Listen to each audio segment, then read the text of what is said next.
Doctor Lalit Kumar Kaushal, assistant professor in music instrumental, government college Chhachhrauli, district Yamunanagar. हमारा आज का विषय है थाट। क्या विषय बेटा? थाट। थाट या मेल। दक्षिण भारत में इसको मेल कहते हैं और उत्तर भारत में या उत्तरी संगीत पद्धति में इसको क्या कहते हैं? थाट। तो सबसे पहले हमें थाट का अर्थ मालूम करना है कि थाट का अर्थ क्या होता है। तो थाट की क्या परिभाषा है कि थाट सभी अभिप्राय क्या है? 7 स्वरों का क्रमानुसार समूह। ठीक है, थाट क्या चीज है? 7 स्वरों का क्रमानुसार समूह। देखो 7 स्वर तो शुद्ध 7 स्वर तो होते ही हैं, लेकिन जब वो एक क्रम में लिखे जाते हैं, सारे गामा पाधा नी, क्या है? सारे गामा पाधा नी, जो 7 स्वर है उनका एक क्रम में सीक्वेंस में जो एक समूह होता है वो क्या कहलाता है? थाट कहलाता है। तथा थाट वह चीज है, वह थाट उसको कहते हैं जिसमें राग उत्पन्न करने की शक्ति हो। क्या होता है उससे? राग की उत्पत्ति होती है, तो उसको क्या कहते हैं? थाट। अर्थात जिससे राग उत्पन्न होता है। और हिंदुस्तानी संगीत में कितने थाट प्रचलित है? 10। कितने थाट प्रचलित है? 10। और वो किसने प्रचलन किया था 10 थाटों का? पंडित भातखंडे जी ने। किन्होंने किया था? पंडित भातखंडे जी ने। उन्होंने क्या किया कि दक्षिण के जो पंडित वेंकटमुखी ने 72 थाटों की जो रचना की थी, संरचना की थी, उनमें से 32 थाट चुने थे और 32 थाटों में से 10 थाट उन्होंने हिंदुस्तानी संगीत पद्धति में प्रचलित किए। और जितने भी राग हमारी संगीत पद्धति में प्रचलित है वो उनको किसमें शामिल किया? 10 थाटों के अंतर्गत रखा उन्होंने। किन्होंने रखा है? पंडित भातखंडे जी ने। तो वो 10 थाट कौन कौन से हैं? नंबर 1 बिलावल।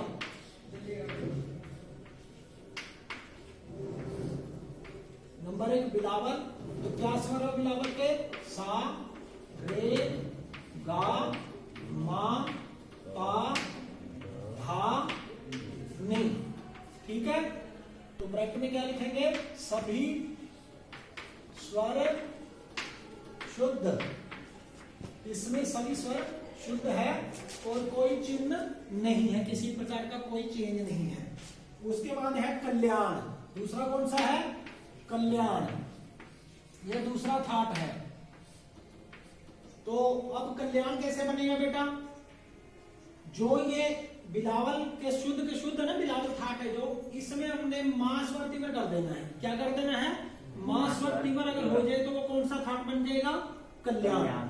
लिखो सा, रे, गा, मा। ये तीव्र हो गया। पा, धा, नी। ठीक है, इसमें सा नहीं लगेगा बेटा क्योंकि थाट लिख रहे हैं हम, आर और नहीं लिख रहे हैं, इसलिए सा नहीं लिखते हो। तो क्या चेंज हुआ? मां तीव्र। ठीक है, समझे आप? Yes sir. तो ये मां तीव्र है। उसके बाद तीसरा थाट कौन सा हुआ? खमाज। तीसरा थाट कौन सा हुआ? खमाज। खमाज का क्या चिन्ह है? खमाज में क्या है? देखो इसी को बेस बनाना आपने। किसको? बिलावल को। बिलावल के जो स्वर है बिलावल थाट के, ये सीखने का एक तरीका है कि कैसे याद रखना। याद रखने का तरीका है कि इन स्वरों में चेंज करते जाएंगे। सिर्फ वही स्वर याद रखो जो तुमने चेंज करना है, जिसमें बदलाव है। बाकी तो एज इट इज है ही, है ना? सारे गामा पाधा नी, सारे गामा पाधा नी। तो ये इसमें हमने चेंज किया तो ये यहां चेंज हुआ, तो ये क्या बना? कल्याण का। अब हमने क्या बनाना है? खमाज। सा, रे, गा, मा, पा, धा, नी। तो खमाज में क्या चेंज है? नी कोमल है। क्या है?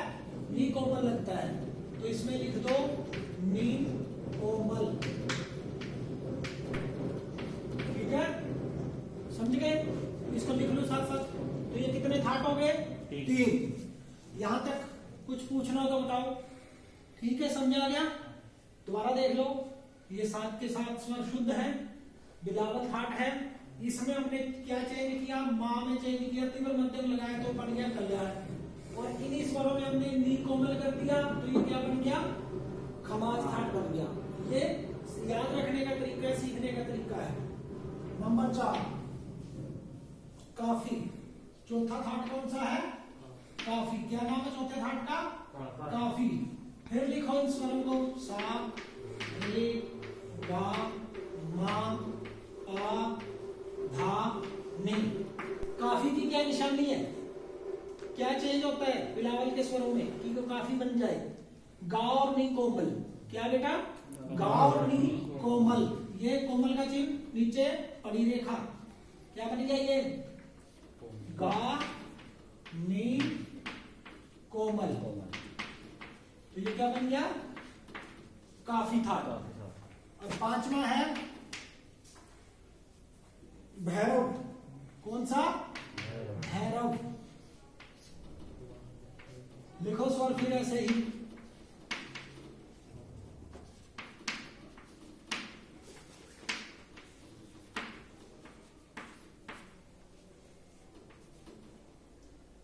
तो भैरव में क्या ऐसा स्वरों में हम चेंज करेंगे, क्या निशानी लगाएंगे कि वो भैरव थाट बन जाए? रे और धा कोमल। क्या करेंगे? रे और धा कोमल। तो ये बन गया भैरव। कौन सा थाट? भैरव। रे धा कोमल।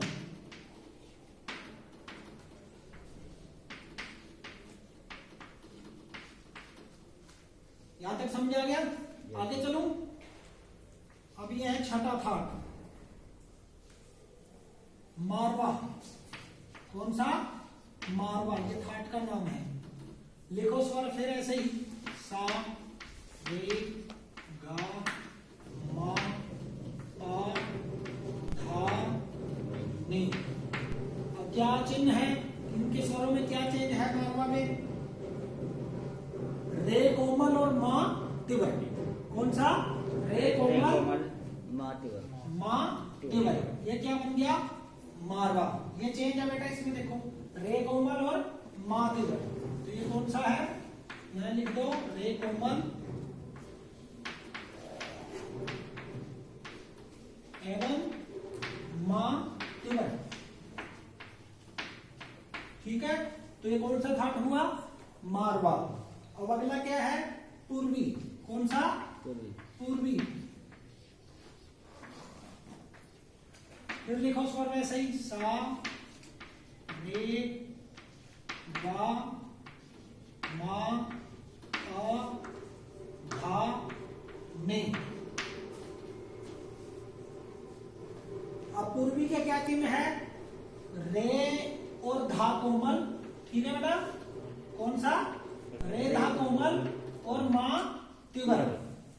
दोबारा देखो, पूर्वी थाट में रे और धा कोमल, नीचे मतलब रेखा, पड़ी रेखा स्वर के नीचे, और मा तिवर लगेगा। किसमें? पूर्वी थाट में। तो वो कौन सा थाट हुआ? रे धा कोमल, ठीक, एवं मा तिवर। तो ये क्या है? पूर्वी।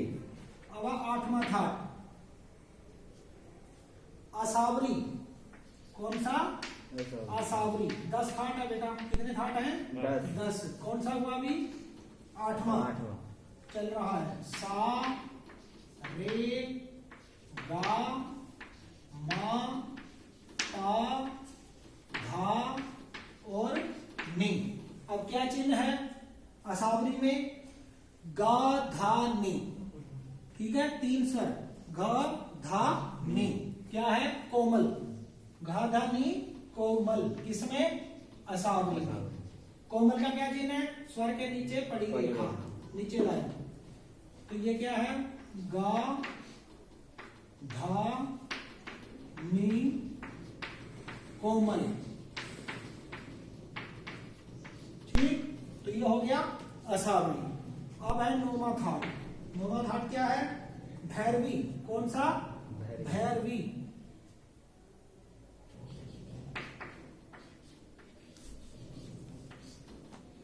ये क्या था? भैरव। और ये है भैरवी। भैरवी में क्या है? ऐसे फिर लिखो स्वरों को, सा, रे, गा, मा, पा, धा और नी।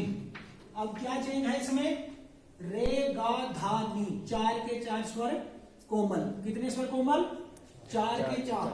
कौन से? रे, गा, धा और नी।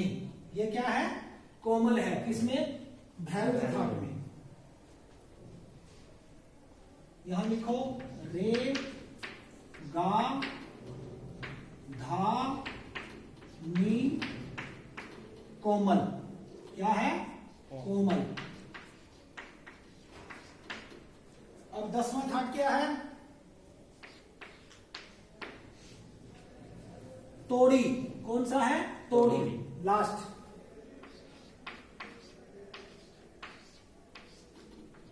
ठीक। अब लिखो स्वर सा, रे, गा, मा, पा, धा, नी। अब इसमें क्या है? रे, गा और धा क्या है? कोमल। क्या है? कोमल। और मां है तीव्र। मां क्या है? तीव्र। दोबारा देखो, तोड़ी थाट में 7 स्वर हो गए। रे, गा, धा कोमल और मां तीव्र। तो ये क्या बन गया? तोड़ी। रे, घा और धा कोमल एवं मां तीव्र। मां क्या है? तीव्र। तो ये आपके बेटा कितने थाट हो गए? 10। कितने थाट हो गए? 10। दोबारा देख लो कौन कौन से। बिलावल। बिलावल में क्या है? सभी के स्वर शुद्ध है। उसके बाद कल्याण। कल्याण में क्या हुआ? मां तीव्र है। क्या है? मां तीव्र है, बाकी स्वर शुद्ध है। उसी तरह खमाज में क्या है? नी कोमल है, बाकी स्वर क्या है? बोलो बेटा। बाकी स्वर क्या है? शुद्ध है। नी कोमल है सिर्फ और बाकी स्वर शुद्ध है। किसमें? खमाज में। इसी तरह काफी थाट में क्या है? गा और नी कोमल है, बाकी स्वर शुद्ध है। इसी तरह भैरव में रे और धा कोमल है, बाकी स्वर शुद्ध है। मारवा में रे कोमल और मा तीव्र लिखा हुआ ना, निशानी वो इसमें याद रख लो जो मेन जिसमें चेंज है। फिर तुम्हें ये याद हो जाएंगे 10 के 10। सारे गाँव में पता नहीं तो याद ही है। उसको लिखा और जो चेंज है वो स्वर की निशानी लगा दी, चिन्ह लगा दिया। ऊपर नीचे जो भी चिन्ह लगता होगा, ठीक है, कोमल तीव्र का, तो उससे वो थाट हो जाएगा। आपने लिखना है। उसके बाद मारवा का हो गया पूर्वी। पूर्वी में क्या लिखा हुआ है? रे धा कोमल और मा तीव्र है। पूर्वी में क्या है? रे धा कोमल और मा तीव्र है। इसी तरह असावरी में क्या लिखा हुआ है? गा धा नी 3 स्वर कोमल है। कितने? 3 स्वर कोमल है। और भैरवी में 4 स्वर कोमल है। कौन कौन से? रे, गा, धानी। सबसे ज्यादा कोमल इसी में है। ठीक है, चारों के चारों जो कोमल है वो किसमें लग रहे हैं? भैरवी में लग रहे हैं। उसी तरह तोड़ी। तोड़ी में क्या चिन्ह है? रे, गा, धा कोमल, ठीक है, और मां तीव्र। ये क्या है? मां तीव्र है। अब बेटा ये है थाट के नियम। यहां तक समझ आ गया? अब मैं थाट के नियमों के बारे में बताता हूँ। थाट के कुछ नियम होते हैं। क्या नियम है? पहला नंबर 1, थाट के जो 7 स्वर है ना बेटा, वो क्रम में होने चाहिए। किसमें होने चाहिए? एक क्रम में, क्रमानुसार होने चाहिए। क्या होने चाहिए? क्रमानुसार। जैसे शुरू में बताया था कि 7 स्वरों का क्रमानुसार समूह थाट कहलाता है। थाट की अर्थ बताया था ना, परिभाषा, कि 7 स्वरों का क्रमानुसार समूह या ग्रुप क्या कहलाता है? थाट कहलाता है। दूसरा नियम है कि थाट में आरोह का होना ही अनिवार्य है, अवरोह की जरूरत नहीं है। थाट का दूसरा नियम क्या है? कि केवल आरोह ही होना जरूरी है या आवश्यक है। तो ये थाट का दूसरा नियम है। उसी प्रकार तीसरा नियम क्या है? कि थाट गाए बजाए नहीं जाते। ठीक है, इसको हम गाते बजाते नहीं है, अर्थात इसमें रंजकता का होना जरूरी नहीं है। ठीक है, लेकिन राग में रंजकता का होना जरूरी है जब हम राग की बात करते हैं। ठीक, तो ये है हम थाट की बात कर रहे हैं, तो इसका रंजकता का होना जरूरी नहीं है, अर्थात ये गाए बजाए नहीं जाते। और चौथा, थाट में एक स्वर के 2 रूप अर्थात शुद्ध और विकृत एक साथ आ सकते हैं। थाट में क्या है नियम? कि एक स्वर के दो रूप शुद्ध और विकृत एक साथ आ सकते हैं, लेकिन राग में नहीं आते। हालांकि कुछ एक राग उसके अपवाद भी हैं, ठीक है, विवाद भी हैं, लेकिन ठीक है। तो ये क्या है, किसका नियम है? ये थाट का चौथा नियम है कि एक स्वर के दो रूप एक साथ क्या हो सकते हैं, आ सकते हैं। उसी तरह पांचवा जो नियम है थाट का नामकरण या थाट का नाम उसी से उत्पन्न किसी प्रमुख राग के नाम के आधार पर किया जाता है। जैसे बिलावल, कल्याण, भैरवी लिखे हुए ना, ये रागों के नाम भी है। तो थाट का अपना नाम नहीं होता, जो राग का नाम होता है उस आधार पे थाट का नाम होता है, ठीक है। अतः थाट को ठाठ या मेल भी कहते हैं। जैसे पहले बताया था कि दक्षिण भारत में इसको मेल या संस्थान भी कह देते हैं, और उत्तर भारत में उत्तरी संगीत पद्धति में इसको हम थाट या ठाठ कहते हैं, ठीक है। तो यहां तक अगर किसी ने कुछ पूछना तो बताओ, ठीक है इतना। तो आज के लिए हमारा ये विषय था थाट। तो इन्हीं शब्दों के साथ मैं अपनी वाणी को विराम देता हूं। आप सभी का बहुत बहुत धन्यवाद। That's it.